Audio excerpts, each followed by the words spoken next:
So we will start the third part of the chapter, the Tiger King, part 3. Let us see. From that day onwards, it was celebration time for all the tigers inhabiting Pratibandhapuram.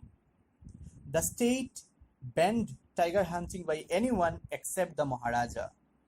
A proclamation was issued to the effect that if anyone dared to fling so much as a stone at a tiger, all his wealth and property would be confiscated. So you see what was done. From that day onwards, it was celebration time for all the tigers. Why so? For all tigers inhabiting Pratibandhapuram. Why was it so?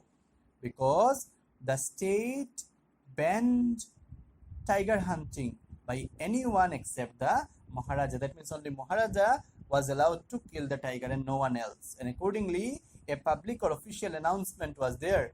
An order was issued to the effect. What was it? That if anyone dared to fling so much as a stone, fling means throw.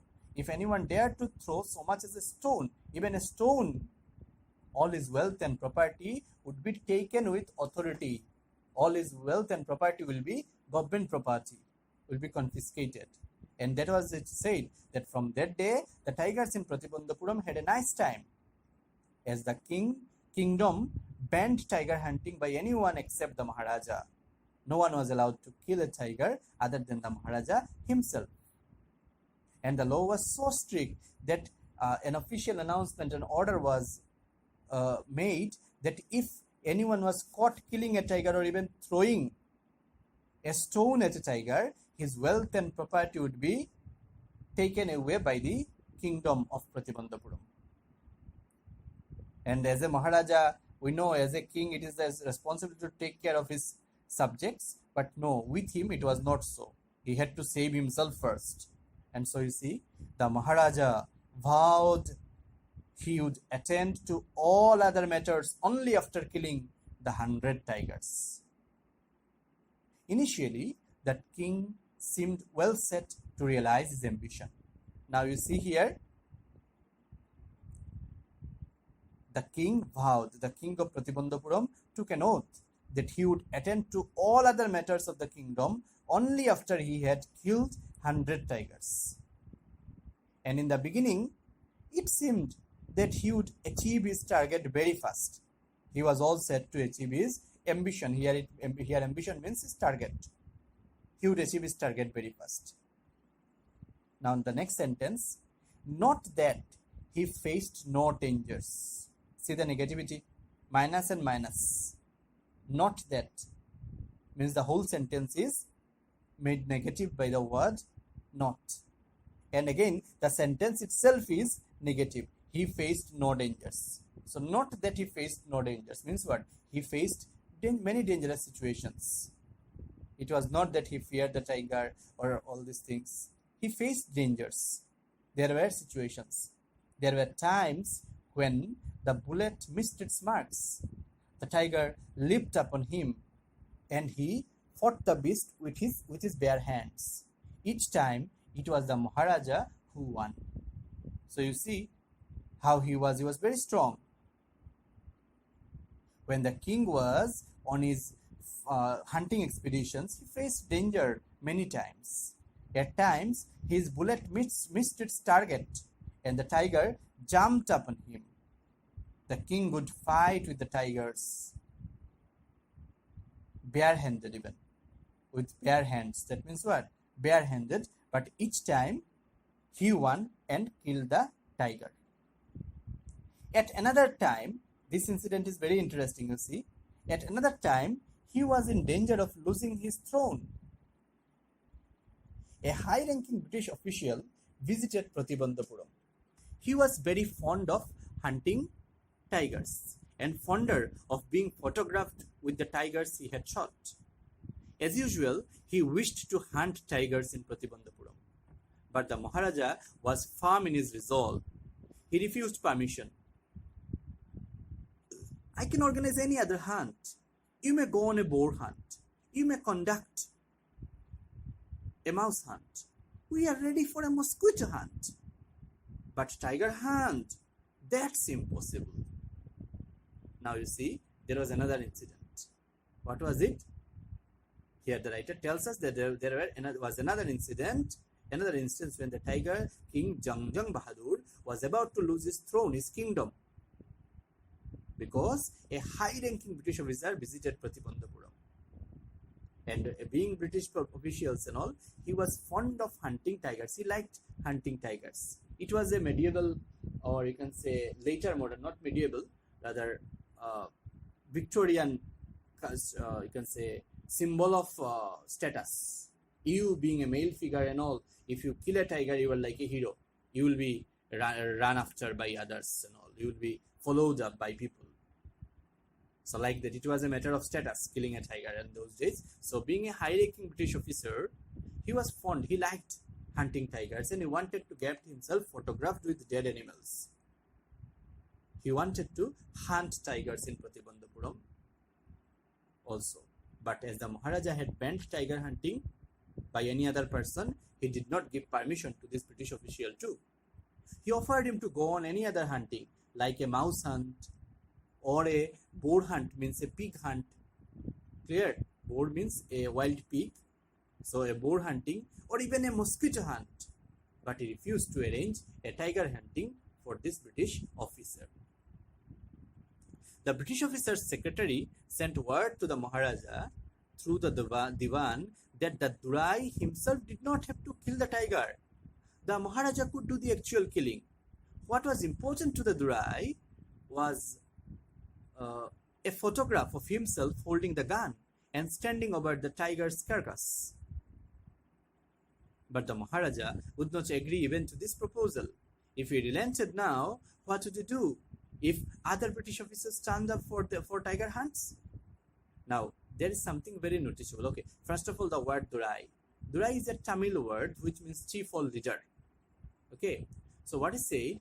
The British officer secretary sent word to the Maharaja through the Diwan, chief advisor, that the leader or the officer did not have to kill the tiger. See, here what is important for him is to get himself photographed with the dead tiger. That indicates what? As if he killed it. Holding the gun. When somebody holds a gun and stands with a dead tiger, what does it mean? That person holding the gun killed the tiger. Now, if this is photographed, this will be a status question, a matter of high status for him. He will show it in the British world, showing his, you can say, courage, power, and all. You see what I am, a false pride. Okay, so he wanted to do that, and so he conveyed the matter to the king. What is it? The British official secretary sent a message to the Maharaja that the Durai, Durai, that is the official himself, did not want to kill the tiger. The king could kill the tiger. He need not kill. The official need not kill. The king could kill the tiger. He only wanted to get himself photographed with the dead body of the tiger.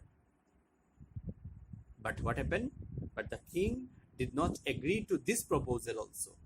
He said if he relaxed his decision and allowed the official to get himself photographed with the dead official, then what will happen? Then other British officials would also come to Pratibandhapuram in order to fulfill their wish of hunting a tiger. Who knows? If this time he relented a little bit, who knows? Next time someone else would come and say, no, I want to kill the tiger only. And nothing else would be understood. Now what will happen? He was in a dominion status. That means under the British government. So, and at the same time, despite being under the British government, he rejected something. So something is going to happen. He refused to allow things, and so the result is going to be dangerous. What's going to happen, you know? Because he prevented a British officer from fulfilling his desire, the Maharaja stood in danger of losing his kingdom itself. The Maharaja and the Diwan held deliberations, discussions over this issue. As a result, a telegram was dispatched forthwith instantly to a famous British company of jewelers in Calcutta.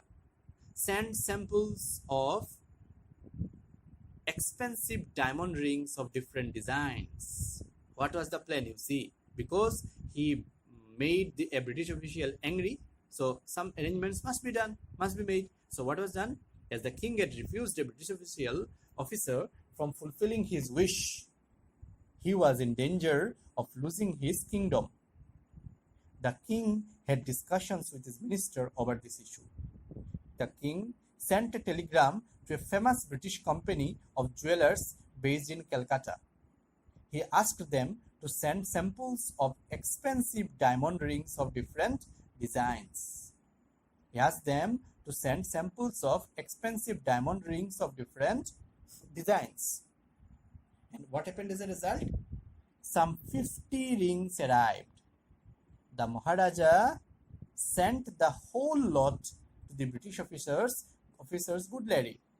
The king and the minister expected the Duraisani to choose 1 or 2 rings and send the rest back.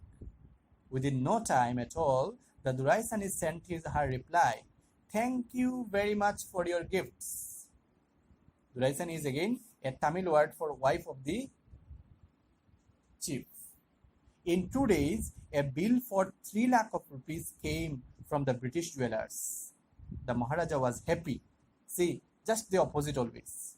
3 lakh rupees he spent, but Maharaja was not unhappy because in those days 3 lakh rupees like crores of rupees of present day. But the Maharaja was happy. Why was he happy? That though he had lost 3 lakh of rupees, he had managed to retain his kingdom. So you see, what was the planning? That since the officer was angry, let us impress the good lady of the officer. If the wife of the officer is impressed, the wife of the officer will impress or manage the officer. That was the plan, as set after the deliberation with the chief advisor, the Divan. So the jeweler, accordingly, they sent a telegram, and the result was what? They asked them to send samples of expensive diamond rings of different designs.